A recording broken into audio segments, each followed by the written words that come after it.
बरगदपुर गांव का एक गरीब लेकिन ईमानदार किसान था श्याम। उसका खेत गांव के सबसे किनारे पुराने जंगल के पास था। गांव वाले कहते थे कि उस जंगल में कोई नहीं जाता क्योंकि वहां एक प्राचीन खंडहर है जहां रात के समय अजीब अजीब आवाजें आती हैं। श्याम बचपन से ही मेहनती था। उसके पास ज्यादा जमीन नहीं था, लेकिन जो था वो उसे पूरी लगन से जोतता बोता था। पत्नी गौरी और छोटा बेटा रोहित ही उसका संसार था। तभी एक दिन बारिश के बाद खेत में पानी भर गया था।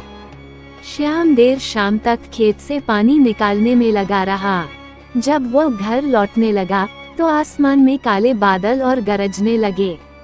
अचानक रास्ते में जंगल के पास उसे एक अजीब सी रोशनी दिखी और तभी श्याम सोचते हुए बोला, शायद कोई गांव का होगा और उसके पास लालटेन होगी। लेकिन कोई इस जंगल में इतनी रात को लालटेन लेकर कर क्या रहा होगा। चलो जाकर देखते हैं क्या है जो हवा में उड़ भी रहा है और चमक भी रहा है। जल्दी जाकर देखता हूँ। लेकिन जैसे ही वह पास पहुँचा, उसने देखा कि वहाँ कोई इंसान नहीं था, बल्कि एक छोटी सी सुंदर चमकती परी हवा में उड़ रही थी। परी के पंख सुनहरी थे और उसके चेहरे पर हल्की सी मुस्कान थी। उसने धीमी आवाज में श्याम से कहा, श्याम, मुझे तुम्हारी मदद चाहिए। मुझे यहाँ से आजाद करो। श्याम, मैं यहाँ बहुत सालों से कैद हूँ। मुझे तुम्हारा ही इंतजार था। तुम ही मुझे यहाँ से आजाद कर सकते हो, क्योंकि तुम्हारी आंखों में मुझे एक साहस और ईमानदारी दिखाई दे रही है। श्याम डर गया, लेकिन जिज्ञासा भी हुई और वह सोचने लगा। तभी श्याम ने परी से बोला, तुम कौन हो और मेरा नाम कैसे जानती हो? तभी परी ने हल्की मुस्कान में बताया, मैं नूर हूँ। मुझे यहाँ एक जिन ने कैद कर रखा है। वो बहुत शक्तिशाली और खतरनाक है। उसके पास आत्मा पकड़ने की शक्तियाँ भी हैं। अगर तुम मेरी मदद नहीं करोगे तो वह इस गांव को नष्ट कर देगा और तुम भी मारे जाओगे। श्याम एकदम से चौंक गया और डरता हुआ बोला, जिन मतलब वही जिन जो कहानियों में होते हैं, बड़े बड़े और जिनके पैर नहीं होते हैं बल्कि पूंछ होती है। क्या ये जिन भी ऐसा ही है? परी ने सिर हिलाया और श्याम से बोला, हाँ, लेकिन ये जिन इंसानों की कहानियों से कहीं ज्यादा भयानक है। उसका नाम जफर है। उसने बरगदपुर के पुराने खंडहर में अपना बसेरा बना रखा है। दिन में वह सोता है, लेकिन रात में बाहर निकलता है और लोगों की आत्माएं पकड़ने की कोशिश करता है और इंसानों को खा जाता है। श्याम के मन में डर और दया दोनों थे। उसने पूछा, लेकिन मैं कैसे मदद कर सकता हूँ? मैं तो एक साधारण किसान हूँ और खेती करता हूँ। जो भी खेत में उगता है उसी को खाकर अपना गुजर बसर करता हूँ। फिर मैं तुम्हारी मदद कैसे करूँ? परी ने कहा, तुम्हारे खेत के नीचे एक प्राचीन कुआं है। उसमें एक ताबीज छुपा है जो जफर की ताकत को कम कर सकता है। अगर वह ताबीज मेरे हाथ में आ जाए तो मैं उसे फिर से कैद कर सकती हूँ। श्याम बहुत उलझन में था और वो गहरी सोच में पड़ गया और फिर श्याम ने कुछ सोचते हुए परी से पूछा, अगर जिन को पता चल गया तो मेरा और मेरे परिवार का क्या होगा? परी ने काफी गंभीर और ऊंचे स्वर में श्याम से कहा, तब तुम और तुम्हारा परिवार और गांव के सभी लोग सुरक्षित नहीं रहेंगे। परी के इतना कहते ही श्याम बहुत ज्यादा डर गया और वह उदास मन से घर की ओर धीरे धीरे चलने लगा। श्याम काफी गहरी सोच में पड़ गया था कि अब मेरे गांव और परिवार का क्या होगा। और फिर श्याम सोचते सोचते घर पहुंच गया। श्याम को घर पहुंचने में काफी देर हो गया था और फिर श्याम घर पर अपने बीबी के हाथों से बना स्वादिष्ट भोजन करता है। लेकिन श्याम को परी की कही बात बार बार याद आ रहा था। वो अभी भी बहुत उदास था। फिर श्याम ने भोजन करने के बाद सोने चला गया। काफी रात हो गया था और एकदम सन्नाटा छा गया था और श्याम को नींद भी नहीं आ रही थी। श्याम एकदम घबराया हुआ था। तभी अचानक से उसके घर के दरवाजे से थपथपाहट की आवाज आई। श्याम चौंक गया और तुरंत उठा। फिर दरवाजे के पास देखने के लिए गया। तभी श्याम ने देखा वहाँ कोई इंसान नहीं था, बल्कि लंबा सा एक काला भयानक साया हवा में उड़ रहा था और उसका पूंछ लंबा सा हवा में तैर रहा था और देखने में इतना विकराल था कि मानो जमीन के नीचे से पैर खिसक जाए। और फिर श्याम जिन को देखकर परी की कई सारी बातें याद करने लगा। तभी जिन ने श्याम से भारी आवाज में बोला, श्याम, जो काम करने की सोच रहे हो मत करना, वरना तुम्हारा गांव और पूरा परिवार को जलाकर राख कर दूंगा। मैं इस दुनिया का सबसे शक्तिशाली जिन हूँ। ये मेरी चेतावनी है, समझ जा किसान, और जो करने को सोच रहे हो उसे भूल जाओ, वरना अपनी जान से हाथ धो बैठोगे। श्याम का गला सूख गया, उसकी रीढ़ में ठंडी लहर दौड़ गई और श्याम जिनका भयानक रूप देखकर एकदम डर गया था। और फिर इतना कहकर भयानक जिन धीरे धीरे धुंध में बदलकर गायब हो गया। और फिर श्याम ने अपने घर का सभी खिड़कियां और दरवाजे बंद कर दिया। और उस रात श्याम को नींद नहीं आई। उसे महसूस हो गया कि परी सच कह रही थी, जिनको उसकी हर हरकत का पता है और सच में बहुत शक्तिशाली और भयानक जिन है, कहानियों से भी भयानक है और इसके पास अदृश्य होने की मायावी शक्तियां भी है।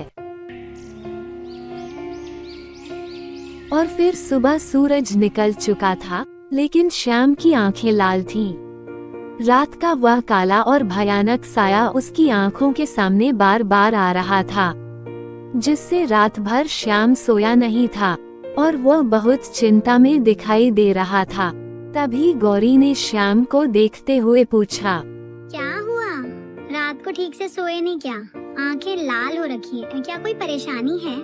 अगर कोई परेशानी है तो मुझे बताओ। श्याम ने गौरी की बातों को टालते हुए कहा, बस नींद नहीं आई, खेत में काम बहुत ज्यादा है, थोड़ी चिंता तो लगी रहती है और ऊपर से बारिश हो गया, जिससे फसल भी नुकसान हो गया और जो फसल बोना था खेत में पानी भरने के कारण अब फसल बोने में भी देर हो जाएगा।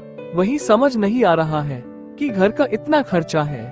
अंदर ही अंदर उसने तय कर लिया था कि आज खेत पर जाऊंगा और ताबीज जरूर ढूंढूंगा। और श्याम समझ गया था कि परी की बातें अब उसके लिए कल्पना नहीं रह गई थी, बल्कि एक चेतावनी बन चुकी थी। तभी श्याम खेत पर पहुंचा और पुरानी कुएं की तलाश करने लगा। वो कुआं अब मिट्टी और घास से पूरी तरह ढका हुआ था। गांव के बुजुर्ग कहते थे कि यह कुआं सैकड़ों साल पुराना है और इसमें कभी पानी नहीं निकला। श्याम ने कुदाल उठाए और मिट्टी हटाने लगा। जैसे जैसे वह गहराई में खोदता, कुएं के पत्थर दिखाई देने लगे। दोपहर तक उसने आधा कुआं साफ कर दिया था। तभी अचानक कुएं के अंदर से ठंडी हवा का तेज झोंका उठा और उसके कानों में वही भारी आवाज गूंजी, श्याम, मैंने तुम्हें मना किया था। श्याम डर के मारे पीछे हट गया। कुएं से काली धुंध उठ रही थी और उसमें फिर वही भयानक जिन निकला। इसकी आंखें चमक रही थीं। कुछ सेकंड बाद वह गायब हो गया, लेकिन श्याम का दिल अभी भी धड़कता रहा। श्याम फिर से पूरी तरह से डर गया था। शाम होते ही सुनहरी रोशनी फिर से उसके सामने प्रकट हुई। परी नूर ने चिंतित स्वर में कहा, जिनको पता चल चुका है कि तुम ताबीज ढूंढ रहे हो, अब वो हर कीमत पर तुम्हें रोकने की कोशिश करेगा। श्याम ने थके लेकिन दृढ़ स्वर में कहा, डरने का समय अब नहीं है। अगर मैं रुक गया तो वह मेरे परिवार और गांव दोनों को बर्बाद कर देगा। अब तो मैं ताबीज जरूर खोजूंगा और जल्द ही जल्द ताबीज को हासिल भी कर लूंगा। तभी परी ने मुस्कुराया और श्याम को एक छोटी सी चांदी की छड़ी दी और श्याम से कहा, ये तुम्हें जिन के छोटे छोटे जादुई हमलों से बचाएगी, लेकिन याद रखना यह बड़ी लड़ाई में काम नहीं आएगी। रात के करीब 12 बजे जब श्याम अपने आंगन में टहल रहा था, अचानक तेज हवाएं चलने लगीं। दरवाजे अपने आप जोर से बंद हो गए और मिट्टी धूल का बवंडर आंगन में उठ खड़ा हुआ। बवंडर के बीच से एक लंबा डरावना साया बाहर निकला जो जफर जिन था। उसकी ऊंचाई पेड़ जितनी थी, चेहरे पर दाढ़ी जैसी काली धुंध और आंखें लाल लपटों की तरह जल रही थीं। जिन जफर गरजते हुए ऊंची आवाज में बोला। तुम सिर्फ एक किसान हो, लेकिन तुम्हारे कारण मैं सदियों का इंतजार खो सकता हूँ। श्याम ने कांपते हुए भी कहा, अगर तुम गांव को नुकसान पहुंचाने की सोचोगे तो मैं रुकने वाला नहीं हूँ। मैं वो ताबीज जरूर खोजूंगा और तुम्हें मौत के घाट उतारूंगा। जिन ने गुस्से से श्याम को देखा और अपनी जादू करने के लिए तैयार हो गया। उसने हवा में तुरंत श्याम की ओर जादू किया और जादू श्याम की ओर तेजी से आ रहा था। तभी श्याम ने परी द्वारा दी गई चांदी की छड़ी उठाई और जैसे ही लहर उससे टकराई, तेज चांदी की रोशनी फैल गई। जफर पीछे हट गया, लेकिन उसकी आंखों में क्रोध और बढ़ गया। ठीक है, अगर ताबीज चाहिए तो पहले अपने बेटे को बचा लो। ये कहकर वह अचानक गायब हो गया। श्याम घर के अंदर भागा तो देखा कि रोहित बिस्तर पर नहीं था। वह बिस्तर से उठकर जंगल की ओर तेजी से बढ़ रहा था। श्याम ने गौरी को घर में बंद करके परी की दी हुई जादुई छड़ी उठाए और जंगल की ओर निकल दिया। जब श्याम जंगल के अंदर गया तो वहां एकदम सुनसान था और फिर श्याम परी की कही हुई बात याद करता है और परी ने जो खंडहर बताया था और फिर उसकी तरफ चल देता है। अचानक खंडहर की रास्ते पर रोहित खड़ा दिखाई दिया। श्याम ने पुकारा, रोहित, लेकिन जैसे ही वह पास पहुंचा, उसने देखा कि रोहित की आंखें पूरी तरह काली थीं और उसके होंठ पर हल्की मुस्कान थी। रोहित ने जिनकी आवाज में कहा, और श्याम, तुम्हारा ही इंतजार था। तुमको ताबीज चाहिए तो तुम्हें उसका बहुत बड़ा कीमत चुकाना होगा। बिना कीमत चुकाए तुम ताबीज कभी नहीं पा सकते हो। श्याम तुरंत समझ गया कि जिन ने उसके बेटे के शरीर पर काबू पा लिया है। अब ताबीज को पाना आसान नहीं होगा। श्याम की सांसें तेज हो रही थीं। उसका बेटा रोहित सामने खड़ा था, लेकिन उसकी आंखें पूरी तरह काली थीं और आवाज जिन की थी। वह जानता था कि जिन ने रोहित के शरीर पर काबू पा लिया है। श्याम ने कांपते हुए पुकारा, रोहित। जिन की भारी डरावनी आवाज रोहित के मुंह से निकली, तुम्हारी जिद तुम्हें यहाँ तक ले आई है।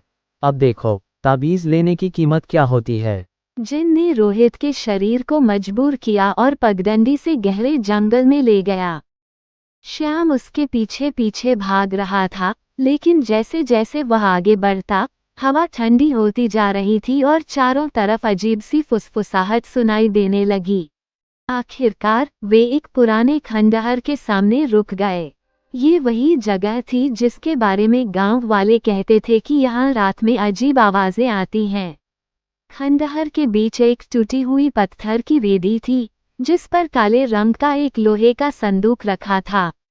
जिन ने कहा, ताबीज यहाँ है, लेकिन इसे छूते ही तुम्हारी आत्मा मेरी हो जाएगी। अचानक सुनहरी रोशनी का एक तेज विस्फोट हुआ और परी नूर श्याम के सामने आ खड़ी हुई। श्याम, यही वो संदूक है जिसमें ताबीज है, लेकिन इसे खोलने के लिए तुम्हें अपना सबसे बड़ा डर त्यागना होगा। मेरा सबसे बड़ा डर? परी ने गंभीर स्वर में कहा, तुम्हारा डर है कि तुम अपने परिवार को खो दोगे। अगर तुम ये समझ जाओ कि उनका भाग्य तुम्हारे साहस पर टिका है, तो तुम जिन को हरा सकते हो। जिन गरजा और हवा में घूमता हुआ एक विशाल तूफान खड़ा हो गया। उसने रोहित को हवा में उठा लिया और कहा, अगर ताबीज चाहिए तो पहले इसे बचा लो। श्याम ने बिना सोचे समझे अपनी चांदी की छड़ी जमीन में गाड़ दी और दोनों हाथों से संदूक को पकड़ा। जैसे ही उसने ढक्कन खोला, अंदर से एक चमकता हुआ सुनहरी ताबीज बाहर निकला। ताबीज जैसे ही श्याम के हाथ में आया, उसकी हथेली में तेज गर्मी फैल गई और एक सुनहरी किरण आसमान तक चली गई। जिन पीछे हटने की कोशिश करने लगा, लेकिन ताबीज की रोशनी ने उसे घेर लिया। वह चिल्लाने लगा, नहीं, मैंने सदियों तक इंतजार किया, मुझे कोई नहीं रोक सकता। परी ने श्याम से कहा, ताबीज को उसके दिल पर लगाओ। और फिर श्याम परी के कहने से तुरंत ताबीज को जिन के सीने पर रख दिया। एक जोरदार धमाके के साथ जिन का पूरा शरीर आग में बदलने लगा। कुछ ही सेकंड में वह काले धुएं में बदलकर धीरे धीरे गायब हो गया।